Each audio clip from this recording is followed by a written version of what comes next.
A mysterious man follows close behind them, trailed by a group of armed hitmen.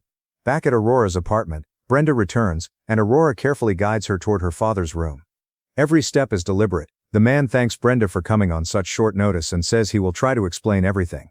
Before he can, Aurora rushes in and urgently warns her not to touch the floor. The monster will eat her.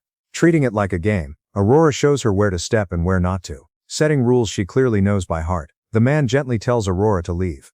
Sensing the monster's presence, she slips beneath her bed and disappears into a hidden compartment, a secret room the man built to keep her safe.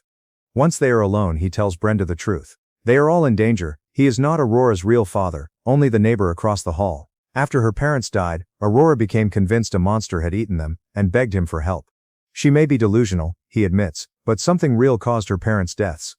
He turns off the lights and points toward the windows, revealing the hitmen lurking outside.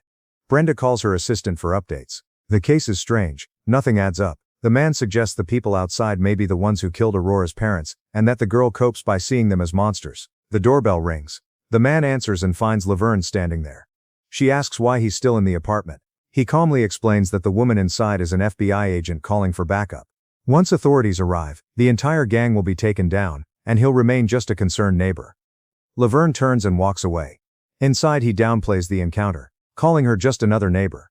Brenda then reveals the truth. She is FBI, and has been investigating the mysterious disappearance of Aurora's parents. The man pretends to be surprised.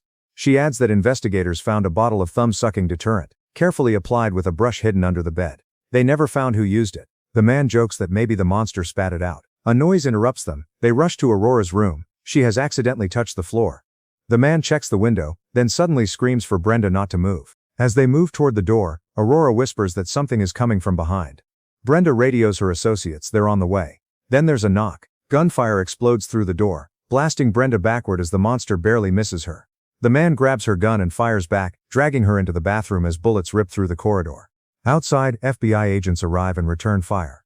The man runs out of ammunition and checks on Brenda, realizing she's wearing a bulletproof vest. As he searches for ammo, she wakes suddenly and slams her heel into his face, demanding her gun back. Before he can respond, the ground shifts again. He warns her it's better if they don't touch the floor. The hitmen advance, then freeze as something pushes up from beneath the tiles. They call their boss. He storms in, fires at the shape emerging from the floor, and finally sees it clearly, a monstrous bunny. Stunned, the hitmen fire wildly as the creature drags them under one by one. The man searches the medicine cabinet and finds the thumb-sucking deterrent.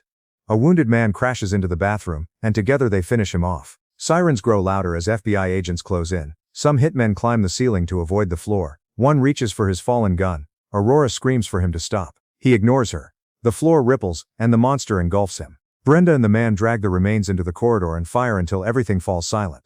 Minutes later, the bunny resurfaces and calmly pulls the body back under the floor. FBI agents storm inside and order everyone to come down. They refuse. When agents enter the bathroom, Brenda declares the man is under her protection. The remaining hitmen are arrested, crying and begging to be lifted off the floor. Brenda rushes out, warning everyone that something is under them, but it's too late. The door slams shut. The floor splits open again. Another gunfight erupts. When it ends, the hallway is empty. Everyone is gone except the man. He survives by never stepping down, balancing and moving without touching the floor. Aurora runs toward him, but he stops her, promising to come to her if he can land on her toy. When he moves, the floor opens and the bunny surges upward. He swings the toy but it snaps, and the monster swallows him whole before disappearing again. Aurora watches, heartbroken, then crawls back under the bed. The next morning, she wakes to the sound of growling. The man rises from the floor, alive, holding the bottle of deterrent. He climbs onto the bed, and Aurora hugs him tightly. He used the deterrent on himself, that's why the bunny spat him out. Laverne returns and tells Aurora she's coming with her now. She'll take care of her. They shout at her to get off the floor. The man calls her mom. She snaps at him to stop. It hurts. Aurora warns her again. The floor opens. The bunny emerges. Laverne fires, but it disappears beneath her, reappears behind her, and devours her before retreating once more. The man rushes Aurora to the balcony. As he tries to follow, the bed flips and the monster rises in front of him. He clings to the bed, face to face with it, then leaps to the balcony. The bunny jumps after him, but stops when Aurora steps between them. The man realizes the truth. The monster belongs to Aurora. It exists because she wishes it to. She says she also wishes for him. He agrees that's enough. Aurora scolds the bunny, and it retreats. They escape from the balcony. Later, Aurora rides with the man toward an unknown destination. Behind the car, the monster runs, not attacking, not chasing, simply following. And that's how the story ends. Thanks for watching. Don't forget to like, subscribe and share.